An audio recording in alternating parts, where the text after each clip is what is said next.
I'm back again with another review, and this time my review is of The Water and Spirit by none other than Dr. Malidoma Somé. Among the Dagara of Burkina Faso, there is no distinction between the natural and the supernatural. The living converse with ancestral spirits, and those with the power and knowledge routinely travel to other worlds.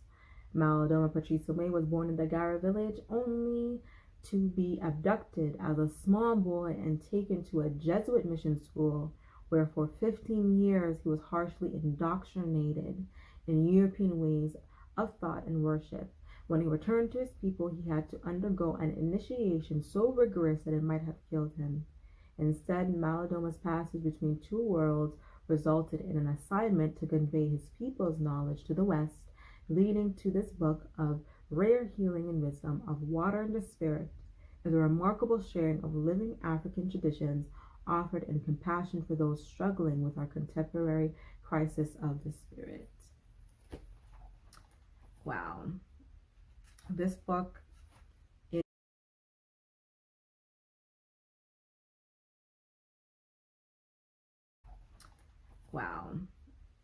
This book is a beautiful and resilient and intense read.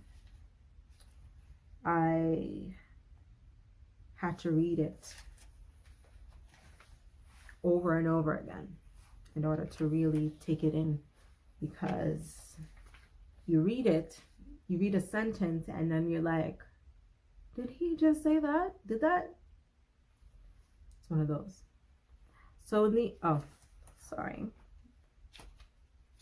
let's go with the contents before I get into that. So we have chapter 1, Slowly Becoming.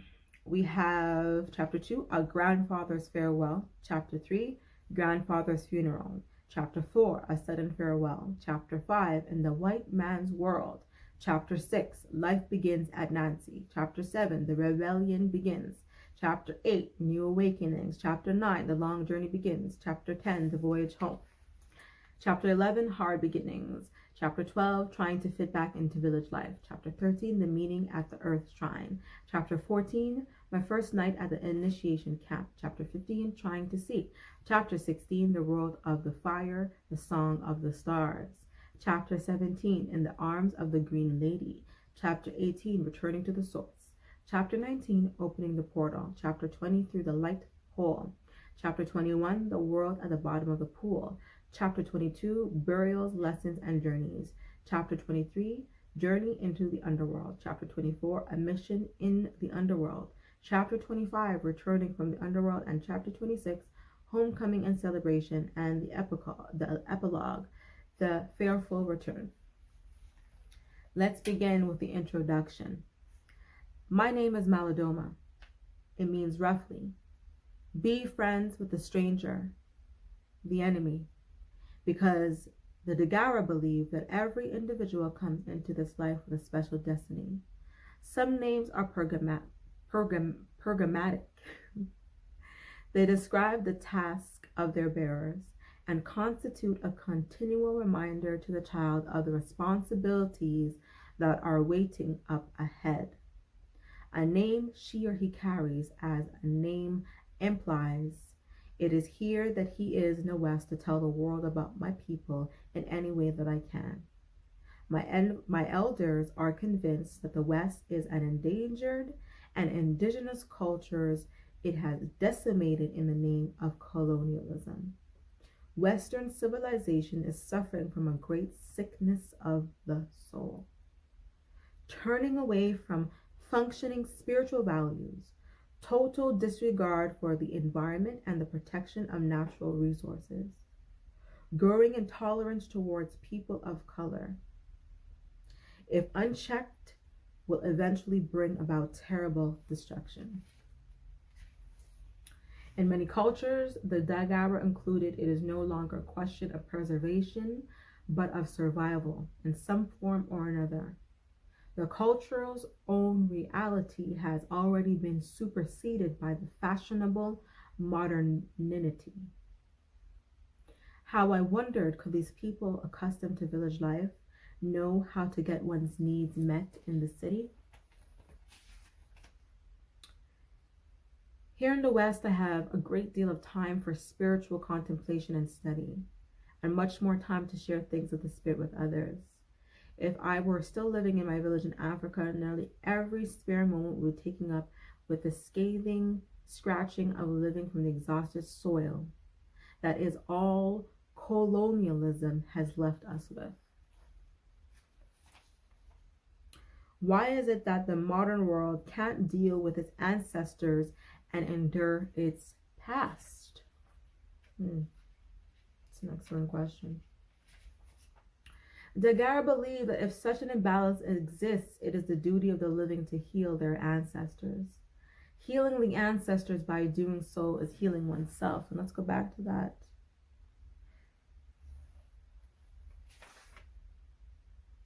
If these ancestors are not healed, their sick energy will haunt the souls and psyches of those who are responsible for helping them. Not all people in the West have such an unhealthy relationship with their ancestors, but for those who do, the Dagara can offer a model for healing the ancestors, and by doing so, healing themselves. So that's a few of the points that were brought up in the section of the introduction. And because I highlighted my book, I am going over what do I want to really address. So in the Slowly Becoming, chapter 1, he says, a story I'm going to tell you comes from a place deep inside of myself, a place that perceives all that I have irremediably lost and perhaps what gain there is behind the loss. As some people forget their past as a way to survive, other people remember it for the same reason. When cultures with contradictory versions of reality collide, children are often the casualties of the contact. So like many dark children of the African continent, my childhood was short, far too short to be called a childhood. This is perhaps why it has stuck so vividly in my memory. Exile creates the ideal conditions for an inventory of the warehouse of one's past. When I was little, two people in my family fascinated me, my mother and my grandfather. I loved my mother because she loved me. Although she would sometimes storm at me for insatiable greed, she provided me with anything I asked for. Every now and then she went to the village market to sell her grains. I knew she would come back home with some treats and snacks.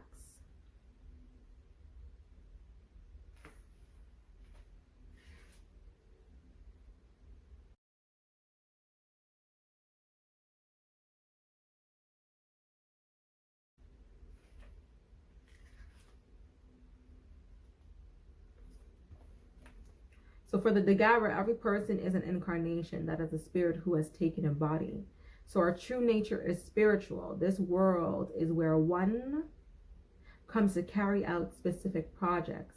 A birth is therefore the arrival of someone, usually an ancestor that somebody already knows, who has important tasks to do here. The ancestors are the real school of the living. They are the keepers of the very wisdom the people need to live by. The life energy of ancestors who have not yet been reborn is expressed in the life of nature, in trees, mountains, rivers, and the still water. Grandfathers and grandmothers, therefore, are as close to an expression of ancestral energy and wisdom as the tribe can get. Consequently, their interest in grandsons and granddaughters is natural. An individual who embodies a certain value would certainly be interested in anyone who came from the place where that value existed purely. Elders become involved with a new life practically from the moment of conception, because that unborn child has just come from the place where they are about to go. A few months before birth, when the grandchild is still a fetus, a ritual called a hearing is held. The pregnant mother, her brothers, the grandfather, and the officiating priest are the participants. The child's father is not present for the ritual, but merely prepares the space.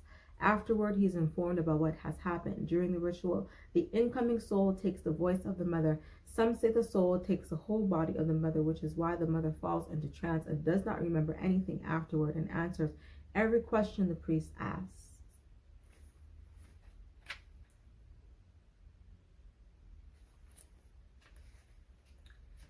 And so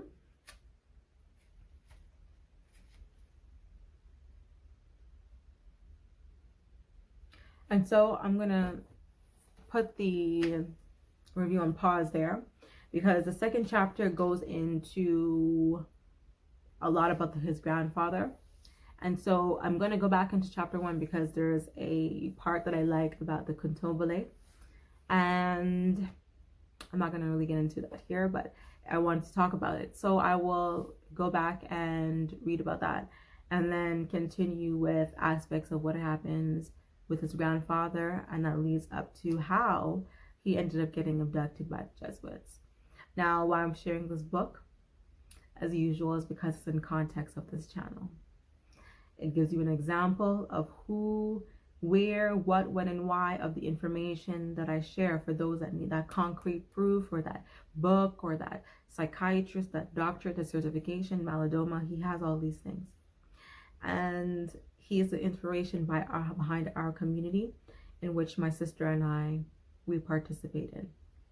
And as such, it is through this community that I've been able to have the clarity.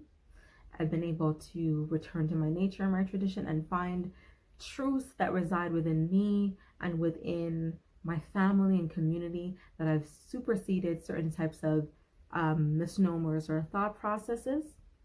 And I wanted to share, and I am going to continue to share where I get this knowledge from. So if it's of interest to you, you should definitely get this book, and you should subscribe, like, share, and comment if anything I've said here resounds for you. So I'm going to see you in the next video, and I thank you for watching.